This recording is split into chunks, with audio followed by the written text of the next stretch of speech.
hapon guys. Alam po ninyo mga ka-viewers, sa pagbablog, pakapalan lang ng mukha ko. No?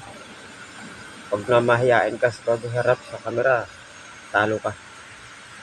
Maraming nagsasabi, oh, sisiraan ka.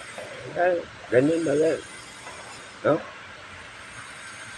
Huwag nating pansinin yung mga nanglalait sa atin. Ito naman ay libangan lang.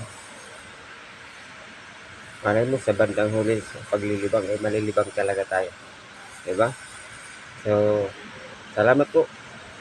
Yun lang po ang aking pong payo na sa atin pong mga content creator ay tiis lang po. No?